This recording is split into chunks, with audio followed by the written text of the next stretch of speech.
황명희, 네, 49년생이고요. 그때는 강원도 울진군이었어요. 근데 64년에 경북으로 편입됐어요. 동해에 바다가 있고 앞으로는 막산이라고 높은 산에 소나무가 잘 자란데 그 다른 동네 친구들은 냇가를 건너고 산을 넘고 학교를 오자마자 아주 힘들었는데 나는 종소리 듣고 학교를 가도 된다 할 정도로 점심은 집에 와서 먹고 가까운 곳에 다녀가지고 참 다행이었어요. 학교 다닐 때는 그때는 대부분 엄마들이 그 한글을 몰랐어요. 근데 우리 엄마는 학교를 다녔기 때문에 나에게 이게 분수나 이런 거를 가르쳐 준 적이 있어요. 그래서 딴 친구들보다는 너는 참 좋다 이런 그거를 받았어요. 1학년 때부터 6학년 때까지 선생님 성함이 다 기억나고 그 선생님들의 특징이 다 생각나고 하는데 1학년 때 선생님이 첫 발령을 받았던가 봐요. 그래서 처음 이제 1학년을 맡아서 가르쳤던 기억이 새로워서 엽서를 보내왔어요. 몇몇 사람들에게 보냈는데 답을 보낸 거는 나뿐이었다고 오랫동안 서로 편지가 오갔어요. 그러던 나도 선생님이 됐다 그러니까 아주 반가워했어요. 학살당했던 사람들 그러니까 그 전부 내 친구 또래였어요. 노무현 정부 때 그래도 이렇게 경찰 폭력이다 그러고 이 사람들의 성함이라도 비석이라도 세워두자 이렇게 한 적이 있었는데 아버지가 없는 친구들이 워낙 많으니까 나만 아버지가 안 계시구나 하는 그런 생각은 없었어요. 뭐 전부 다 쟤도 아버지 없고 뭐 쟤도 아버지 없고 한 친구는 아버지가 계셨는데 생각해 보면은 요즘 사람들처럼 뭐 이렇게 아기자기한 사랑을 준 것도 아니고 이 아버지는 얘인데 특별한 사랑을 주는 것이 없어서 쟤들 아버지처럼 나도 이런 아버지가 계셨으면 좋겠다 하는 그런 생각은 없었고 정조 할머니가 아이고 너 저게 아들이었으면 무슨 걱정이랴 이런 이야기를 많이 들었어요. 그때는 그게 무슨 뜻인지 모르고 그냥 이렇게 지나가는데 지금 생각하면은 그 할머니의 애달팠던 그 마음이 이렇게 생각이 나고 자식 사랑이나 손자 사랑이 참 특별했는데 그게 기대에 못 미쳐가지고 굉장히 안타까워하면서 내가 저게 아들이었으면 얼마나 좋을까 그 소리를 많이 들은 기억이 자꾸 새롭고 그 할머니를 생각하면 눈물이 나요. 형제는 뭐 없었기 때문에 하여튼 아버지가 안 계셔서 엄마가 속상해서 자주 이렇게 이렇게 우는 걸 보고 나는 착실하게 안 하면 안 되는 거를 스스로 느끼고 그래서 엄마가 나중에도 이렇게 나는 저거는 한 차례 때려본 적도 없고 뭐라고 말할 수가 없었다. 근데 나는 스스로 엄마 눈물을 보고서는 공부도 스스로 착하게 해야 되고 행동도 뭐 착해야 된다는 거 나도 모르게 습득이 된 것 같아요. 홀로 커도 그때는 뭐 온 동네가 진짜 같이 키운다 이런 식으로 가까운 뭐 사촌도 없고 육촌도 없고 그랬지만 열촌 뭐 이런 언니도 그냥 큰 집 언니라 그러고 이렇게 그랬고 2살 많은 그 큰 집 언니도 그 마음속에 이제 친언니나 다름이 없어요. 그 언니는. 그때 우리 할아버지가 1924년도에 중동고등학교를 졸업을 하셨는데 우리 아버지가 11살 때 33살에 돌아가셨어요. 그때 당시로는 24년도에 중동고등학교를 졸업했다는 거는 그 울진군 전체에서도 몇 명이 없을 정도로 대단하신 분인데 너무 일찍 돌아가셔갖고 당신 자식들인데도 그게 영향을 못 미쳤고 그래서 정조 할머니가 맨날 특히 집안이 안 되려니까 저런지 모르겠다. 또 아버지는 맞손자인데 큰 기대를 걸었는데 23살에 6.25 때 서울로 공부하러 나도 늦게라도 공부를 해야 되겠다 하는 식으로 서울로 오셨다가 서울이 불바다 될 때 행방불명이 돼버렸어요. 그러니까 이 정조 할머니가 꼭 기대를 걸었던 그 손자마저 그 딸 하나 놔두고는 가서 그런 일이 생겨버리니까 아마 너무너무 실망이 커서 어떻게 하면은 우리 이 집안을 살려볼까. 내가 조금만 더 젊으면은 이 집을 한번 일으켜 보겠구만. 그런 생각, 말씀을 많이 하셨는데 지금 생각해 보니까 그 할머니가 경북 영양 그 주실마을이란 곳에 아주 일찍 개화를 하고 이 할머니의 아버지께서 그 개화파 선구자로서 대원군 시대에 궁궐을 드나들면서 조씨의 명예회복을 하신 이런 분이셨어요. 그래서 이 할머니가 지금 이렇게 생각하면은 굉장히 대단하신 분이시라 우리 할아버지가 그때 중동고등학교를 뭐 집안이 돈이 있어서 간 게 아니라 지금 생각해 보면 거의 고학을 하다시피 해갖고 서울 가서 공부를 하고 집안에 할아버지의 이제 종질 이런 분들도 공부를 하게 이렇게 안내를 한 것 같아요.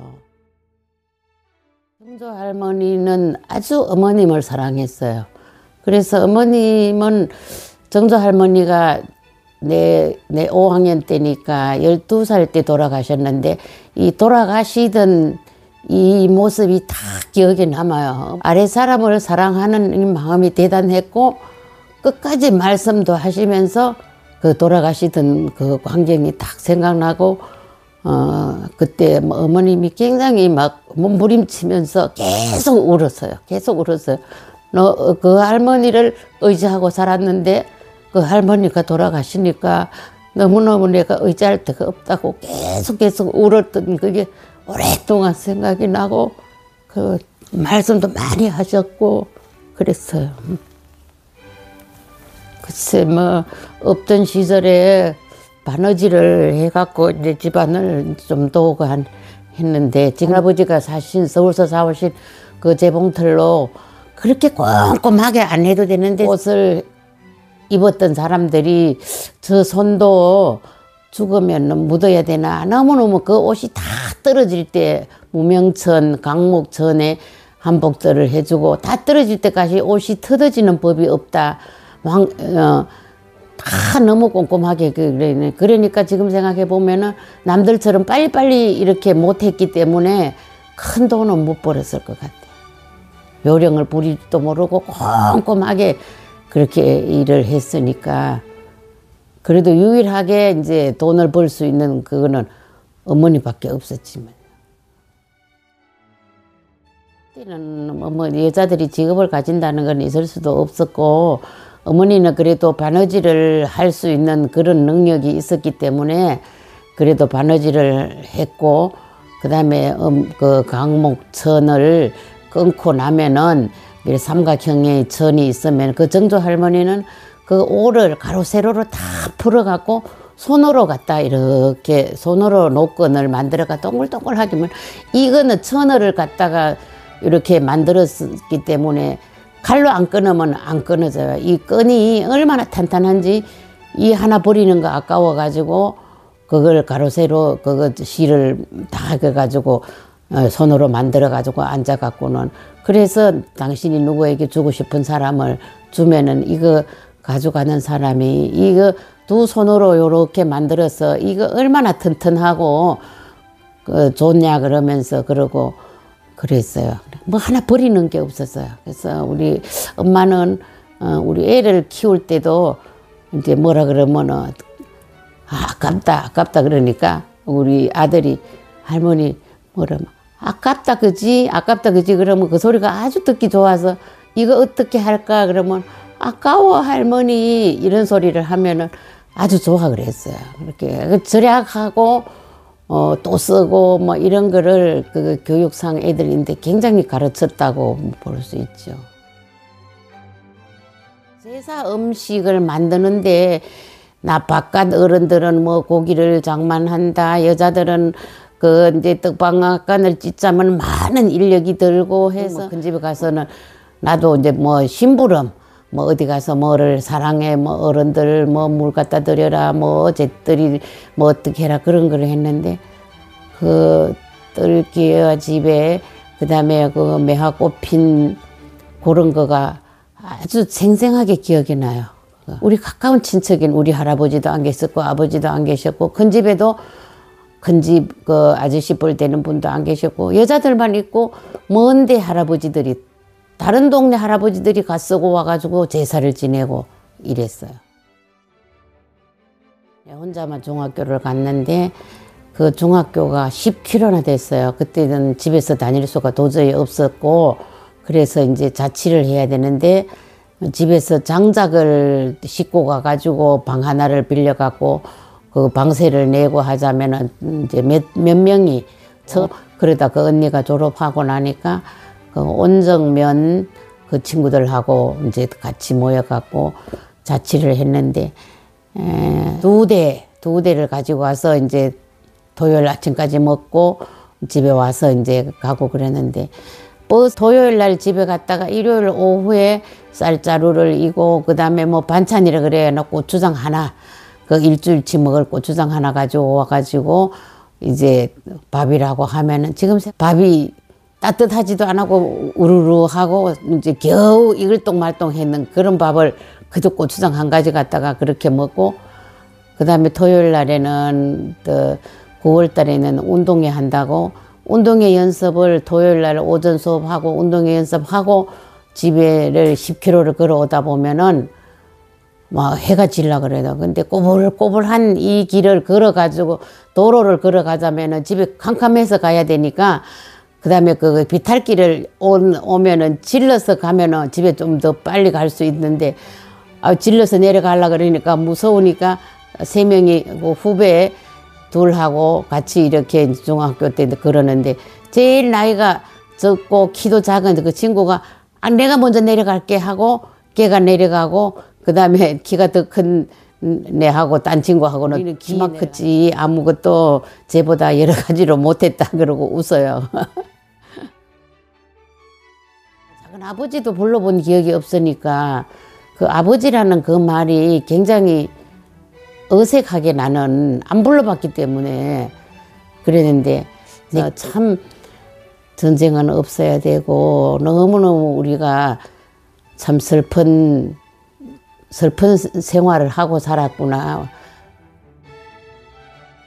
중학교를 다녔던 그 추억은 뭐 방학 때 되면은 해수욕 한다고 3일 동안 해양 훈련을 했고 그다음에 겨울방학 하루 전에는 토끼 사냥한다고 막대기를 들고 토끼를 포위해갖고 잡아가지고 그 송림에 아주 큰 소나무가 있는데 거기다가 자리를 깔고 밤마다 큰 솥을 집이 가까운 친구는 이제 갖다 놓고 장작불을 떼갖고 소고기를 작은 송아지를 잡아가지고 강당에서 남자친구들은 그 해부학 실습을 하는 거지. 생물 선생님하고 남자친구들은 그 해부학 실습하고 고기를 구등분 해갖고 하고 그 토끼 잡았던 것도 그날 그 큰 솥에 넣고 모구 같은 거 갖고 오라 그래갖고는 그런데 1년 내가야 소고기 못 먹던 그 시절에 그 도시락에 이제 밥 싸가지고 갔던 데다가 그 모래바닥에 앉아가지고도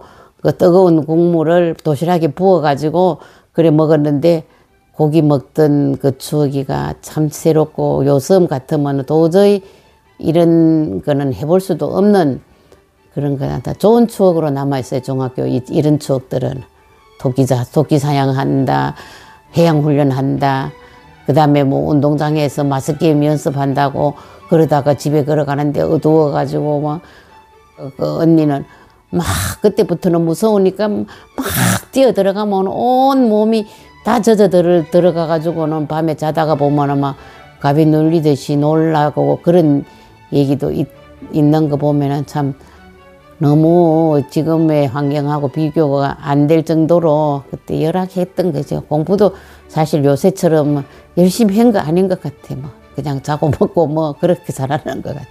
이 180명인데 남자가 150명이고 여자가 30명이었는데 그 남자들 중에서는 한 2명 정도가 서울에 있는 용산고등학교에 그렇게 학교 다닐 때는 공부를 잘했는 게 아니었는데 용산고등학교에 합격을 했는 거 보면은 그래도 서울에서 용산고등학교가 지금 이래 보면은 그때 꽤 괜찮은 학교인데 그 중학교에서 평해중학교에서 용산고등학교에 합격했다는 거는 꽤 실력이 있었다는 생각이 들어요. 우리 애들만 엄마 세월에는 이렇게 살았구나 하는 거를 그렇게 글로 뭐 자서전 같이 뭐 책으로 내고 이런 건 아니지만 이렇게 살았단다 하는 거를 애들만 볼 수 있게 이렇게 기록은 하고 싶은데 그게 빨리 잘 안 돼요. 그냥 막 또 뭐 허리도 아프고 하니까 눕고 뭐 하고 이러다 보면은 그게 잘 안 되고 있어요.